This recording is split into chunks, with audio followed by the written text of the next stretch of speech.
Good day to you, brothers, sisters, friends, and new faces.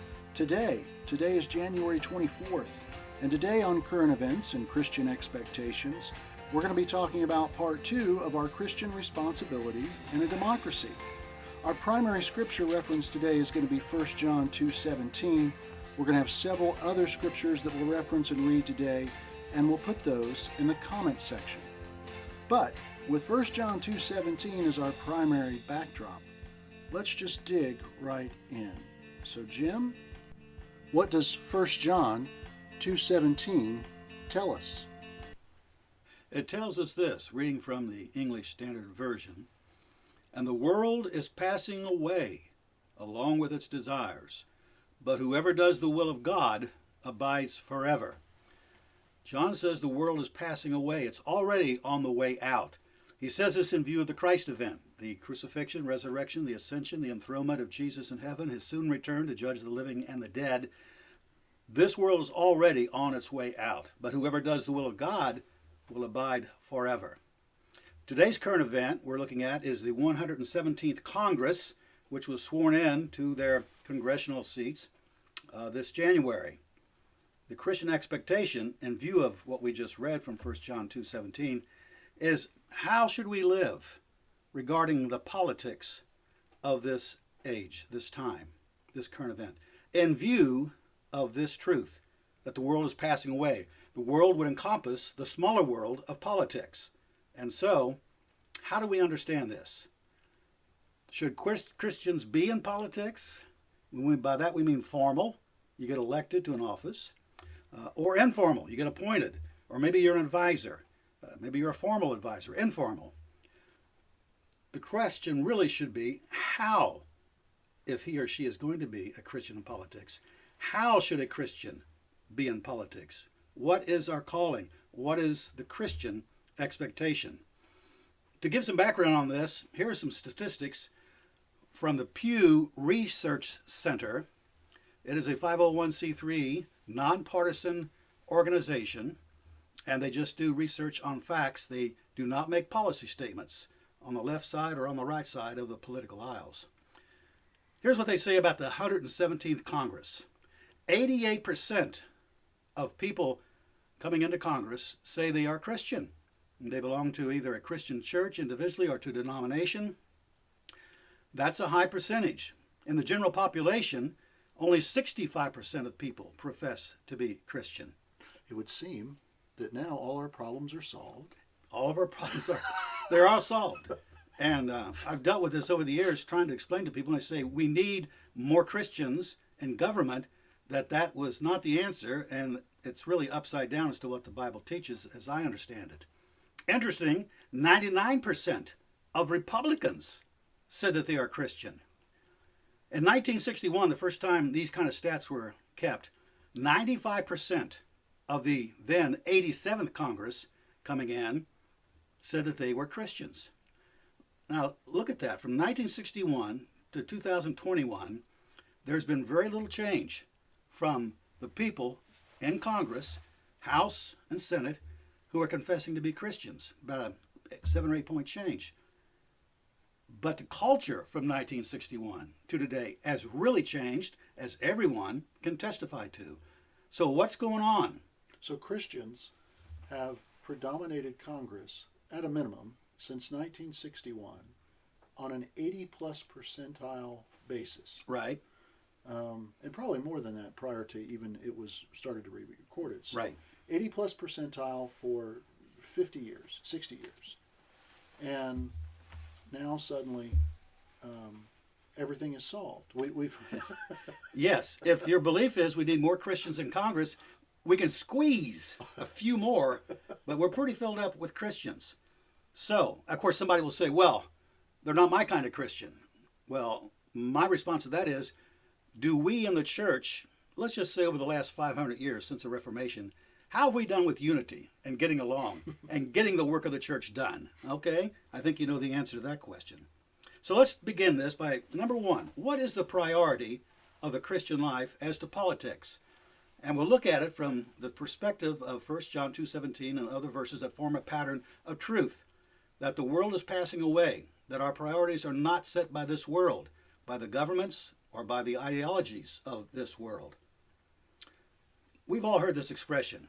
We've got to be in the world, but not of it. Now, the Bible expresses that a little more strongly. We should be in it, but be attached.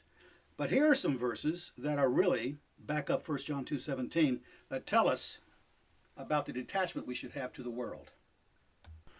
1 Corinthians 2, verse 6 says, "Yet among the mature we do impart wisdom, although it's not a wisdom of this age, or of the rulers of this age, who are doomed to pass away." And then we go on to 1 Corinthians chapter 7, verses 29 through 31, and it says this, "This is what I mean, brothers. The appointed time has grown very short.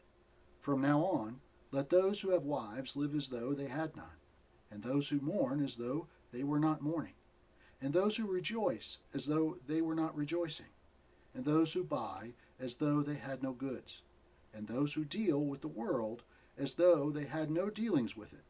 For the present form of this world is passing away." Okay, the first passage that Randy read from 1 Corinthians 2:6 is about the rulers. Elsewhere in this passage, he talks about if they had known that Christ was the Lord of glory, they would not have crucified him. But governments normally do not orient themselves toward Christian truth, so we understand that. ESV says they are doomed to be gone. Other translations say they too are passing away. They are on the way out. In other words, the governments of this world are soon to come to an end. In chapter 7, and if you have time, I encourage you to read the entire chapter. It's interesting.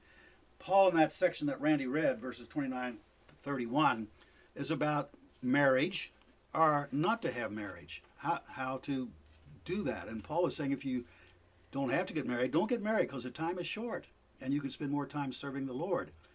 But then he goes on and gives that bigger explanation. He said, as we are in this world, but not of it. Therefore, we've got to be detached from it. Notice how he emphasizes the detachment, that we can rejoice, but not as those who spend our whole time rejoicing as if that's the point of life, and so forth and so on. It's very interesting how he phrases all that. Then it ends up again by saying, because this present order, this world we live in, is passing away. Same thing John says in his passage. And also in 1 Peter 4, verse 7, Peter says that we need to be sober and we need to be self-controlled because the end of all things is at hand. When we go to the book of Revelation, chapter 22, which is the last chapter in the entire Bible, 3 times Jesus says, "I am coming soon," in that last chapter. And of course it ends with the explanation of John to all this. Even so, come, Lord Jesus, come. So 3 times he says this, he's coming soon. Now, I know what you're thinking. It's been, 2,000 years? It's been a bit of time. And most people's understanding of soon would not fit into that long chronology. But we're not looking at chronological time, we're looking at prophetic time. In other words, when John says the world is passing away, when Paul says the world with its rulers is passing away, and we need to act as people who are not totally absorbed by the world, we need to be loose to it, so we'll be ready. That is prophetic time. It's based upon the thing of Jesus being already crucified, risen, ascended in heaven, and soon to return. And therefore, it's all about prophetic timing. We should reckon it to be so, or count it to be so, by faith that the world is passing away. And if we believe that, our behavior changes as opposed to believing the world's always going to be here. There's a difference.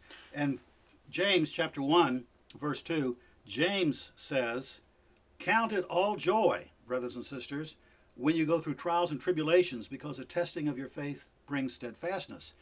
When he says count it as joy, he means, of course, you're not having joy when you're going through trials, tribulations. But you should reckon it to be so, meaning the end result will be joy, because you will learn how to be steadfast for the Lord. There's a tremendous amount of hope in those scriptures, too, when you're going through a trial. Right. Exactly. And that means that all these scriptures we just read are geared toward the future. We view the present world in view of the future. The world is passing away. How do we know? Because Jesus is coming back, and he's already done the first event of salvation in the cross and resurrection. He will confirm it when he returns. And so this world is not long, prophetically speaking. It's going away. So we got to be in the world, but not of it accordingly. Though that's a priority then, to reckon that this world is not our home, that this world is passing away. That means the politics of this world, the rulers are passing away. We've got to view that first and foremost. Whatever else we do, that has to be the top priority in how we understand our faith. The next big priority is our citizenship, which is in heaven. And Randy's going to read us a verse from Philippians chapter 3. But our citizenship is in heaven, and from it we await a Savior, the Lord Jesus Christ, who will transform our lowly body to be like his glorious body, by the power that enables him even to be subject all things to himself. Okay, thank you, Randy. Notice, first of all, our citizenship is in heaven. Paul's writing to Philippi, which is a Roman colony, so they understood the good of Roman citizenship. But Paul makes very bold to say our citizenship is in heaven. Once again, our matter of faith should be geared toward heaven and toward Jesus, who is returning. We just said that this world's passing away in view of Jesus' already accomplished work on the cross and resurrection, and he's returning soon. That's a prophetic time. And so we need to be concentrating upon where our citizenship is. It's in heaven, and it will be confirmed when Jesus returns. The confirmation is something that government can never give anybody else, and that's immortality. He will change our bodies to be like his glorious body. And since I'm now 76, I'm ready for that. I'm ready for that. You know, when you're young, you do weightlifting, you think your body's glorious. If you live long enough, you realize, boy, that passed away real fast too, didn't it? So our citizenship is in heaven. The question is, in America, sometimes we Christians spend more time worried about our citizenship here and about our rights here and about how we need to have this and that and etc., when we should be concentrating more on the citizenship that is in heaven.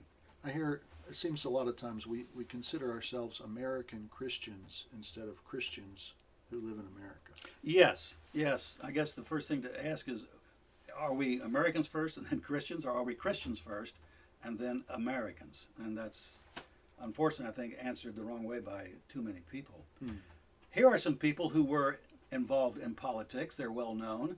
And let me give you some quotes that they have. One is from Billy Graham. In 2011, I think he was up in his 90s at that point, he gave an interview to Christianity Today in 2011. And he was asked a question about his ministry. Do you have any regrets? And he speaks about two. One is, he said, I regret that I didn't spend more time with my family, because he spent a lot of time evangelizing on the road. The other thing he said is, today I would have steered clear of politics. Sometimes I cross the line. He would not be involved in, how was he involved in politics? With those of us who lived through the Nixon administration realize this. No, he was an informal advisor to Richard Nixon. Yeah, I saw lots of pictures, black and white pictures of him sitting in the Oval Office with Nixon. Yes. And he realized later, had he listened to his wife, he wouldn't have had this problem. That's for another podcast. That's for another podcast, because she was very vocal on this. He realized later that he had no business there, none at all, and it had compromised his witness. And we won't go in. You can look it up online if you want to see all the ways in which it was. But he said, I would now steer clear of politics. He was an informal advisor to Nixon, and now he regrets that. Charles Colson was, of course, with the Nixon administration, and he ended up going to prison through that Watergate affair and all that happened there, and became a Christian. He wrote a book, Born Again, which he explained how his conversion happened, and then began a Christian ministry of service in many areas of our culture, and wrote lots of books. Here is one of his quotes, again, from a man who was deeply involved in politics. Christians should never have a political party. It is a huge mistake to be married to an ideology. And of course, that is what political parties have to be. They have to be an ideology. I don't think he's saying here you can't vote. What he's saying is, don't be wedded to a political party, because once that happens, it will shape your mind and it will diminish your witness as a Christian. Well, I know there are numerous Christians that I know that are Republicans, and they'll tend to only vote Republicans. They also feel that are those that vote Democrat are maybe less of a Christian because they vote for Democrats. Yeah. Yes, yes. So there are two very famous people in the last generation in American culture who have been involved in politics. One was a Christian already, the other became a Christian. So in the mouths of two or three witnesses, you have a good combination there of their perspective. And mentioning that, what is this perspective of the Christian life? Well, here it is. We are not looking for a utopia. So often, if you hear politics and politicians speak, it's about things that are utopian in nature. And that's always a bad place to start. We can always improve our country. But people want to have a vision of how the American dream should be shaped and lived out politically. In the New Testament, you don't see the church leveraging politics to fix things.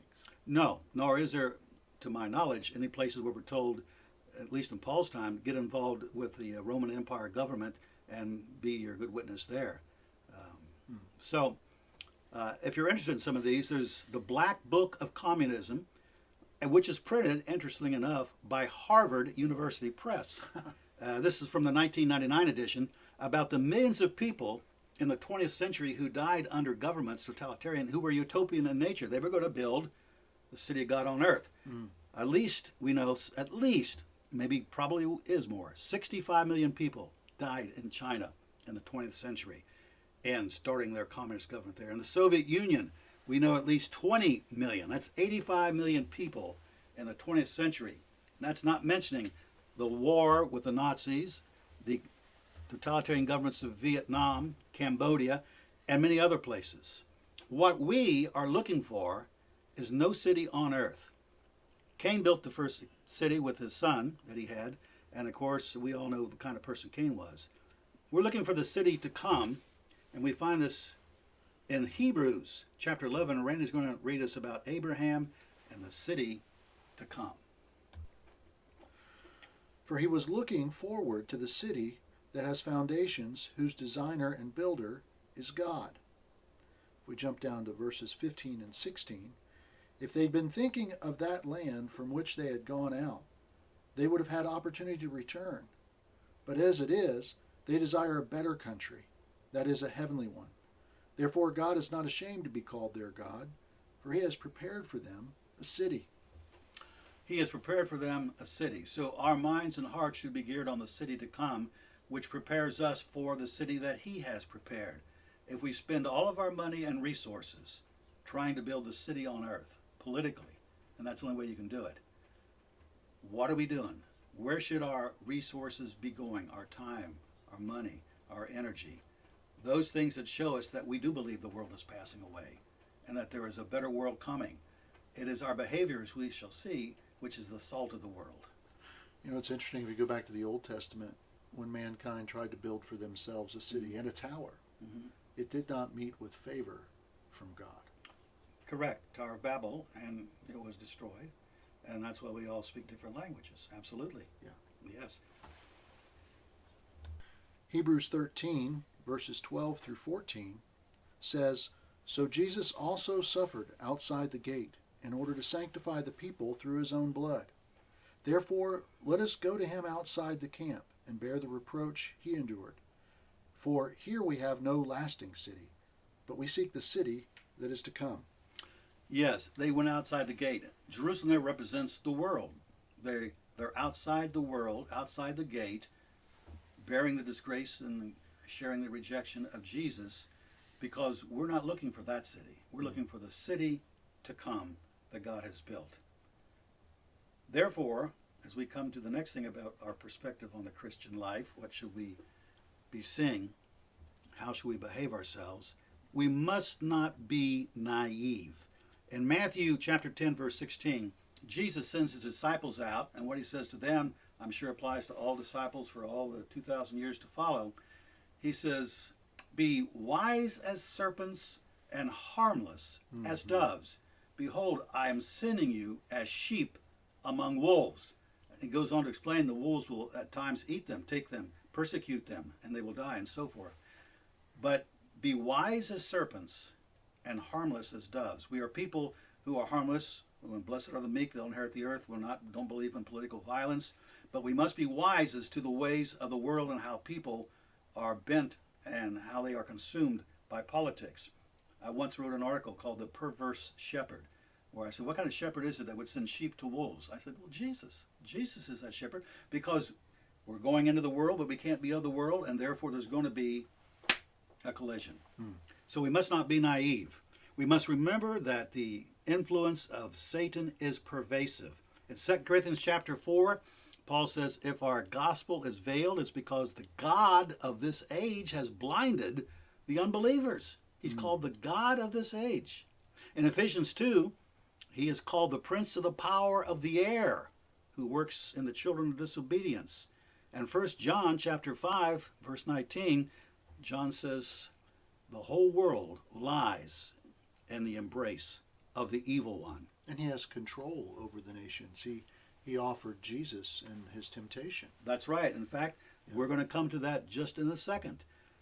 Just remember, he's a deceiver. In Revelation chapter 12, and this is not the only time it's mentioned in Revelation, he is called the deceiver of the whole world. Okay. Now, Randy mentioned, and this is the topping on the cake. In Luke chapter 4, the temptation that is offered there, there's three last final temptations, where Randy's going to read this passage. In Luke chapter 4, verses 5 through 7, it says, And the devil took him up and showed him all the kingdoms of the world in a moment of time, and said to him, To you I will give all this authority and their glory, for it's been delivered to me, and I give it to whom I will. If you then will worship me, it will all be yours. This is extraordinary, because Mark's gospel tells us that Jesus was 40 days in the wilderness being tempted, and what we have in Matthew and Luke are the last final big three temptations. And both Matthew and Luke record this temptation to be given the kingdoms and all their political power that is in the world. And it's interesting, in Luke's presentation, it's visionary. In a moment of time, he takes him on a high place and shows him the vast kingdoms of the world and all their power and glory. And of course, that's how they look to the world. Mm-hmm. That's how Rome looked. That's how Greece looked. That's how Babylon looked. That's how Assyria looked, and so forth and so on. In America. And yes. So what Satan is saying to Jesus is, all this is mine, it's been given to me. And that's an accurate statement. He won't get to keep it, because there will come the day when Revelation chapter 11, trumpet number 7 sounds, and the cry goes out, Behold, the kingdoms of the world have become the kingdom of his Lord and of his Christ, and he shall reign forever and ever. But as he offers here, it's legitimate. How many politicians have been shown that vision and bought into it? And notice it's about worshiping Satan. It's about selling out. Sell your soul. Selling your soul. So this is an extraordinary condemnation of earthly politics under the control of Satan. So the longer, maybe it's something to get into at a later time, but terms of office. Terms of office, yeah, that's promote power. You don't want to hold on to power. Yeah. Term limitation would cut down power, and nobody who is in power wants to lose power. So that hasn't happened. Yeah, you do an awful lot to keep it. Yeah, do an awful lot. So Satan's power is worldwide. But let's finish with the pervasive influence of the church, we who are Christians. We know that Satan has been defeated. In John chapter 12, verse 31, Jesus says, now, as he goes to the cross, now the ruler of this world is cast out. Absolutely. 1 John chapter 4, John tells the Christians to whom he writes, remember that greater is he who is in you than he who is in the world. But that's not political power, people. That's spiritual power, to serve and to be servants, because if we don't serve, we can't reign with the Lord. We're saved to serve, resurrected to reign.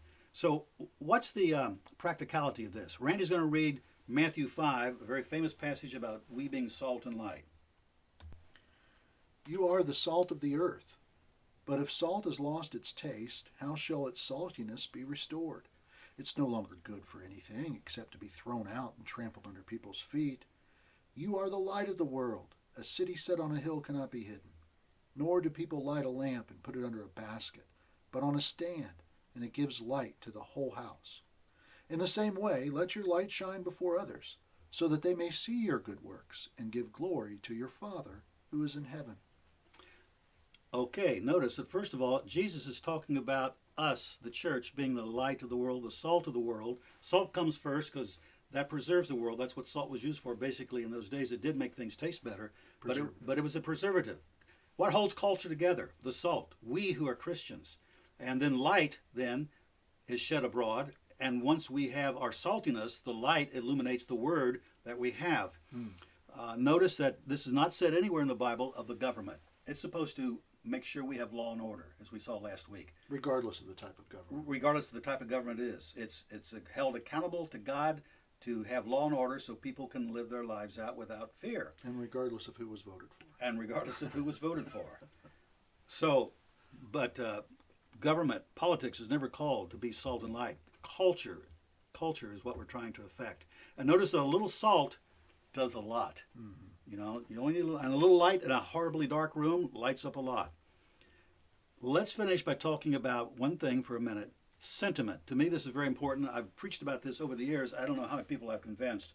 It is more important that we Christians have the sentiment, pervading culture of salt and light, than we have laws, etc.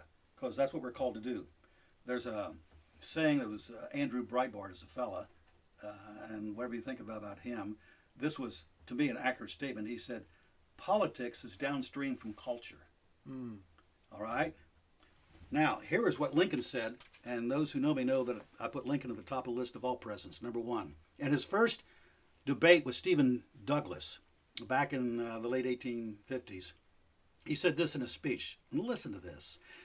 In this age, in this country, public sentiment is everything. With it, nothing can fail. Against it, nothing can succeed. Whoever molds public sentiment goes deeper than he who enacts statutes or pronounces judicial decisions. Wow. Sentiment is everything, and that's what that passage from Matthew calls us to be. Salt and light at the grass level, the ground level, where people need it. Just think about the narratives that are run in our country, how they're run, and changes the culture, and then that changes the politics. We try to change politics from the top down, from the president, from the government level down, as opposed to from the hearts of the people right up. It's got to be changed from the bottom up. I'm old enough to remember back in the 50s that the narrative was still salt and light and good deal. Oddly enough, just yesterday, 2 days ago, I ran across an old Bonanza, a Western series started in the 1950s. They ended it with Wayne Newton singing the old rugged cross, and somebody walked down the aisle. I mean, that shows you the pervasiveness of the salt and light. It's disappeared from culture. So what can we say about the 117th Congress?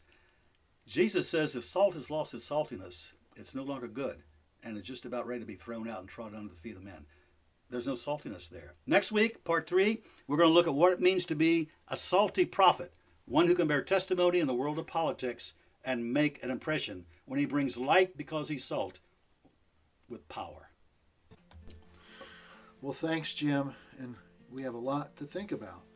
And I'm sure that there are questions or comments on it. And we would love to hear those questions and comments from you. So please send your questions and comments to eventsandexpectations@gmail.com. That's the word events, the word and the word expectations @gmail.com. We'll use your question or comment on air where possible, and we will always answer you. This has been Current Events and Christian Expectations. And until the next time, keep looking up.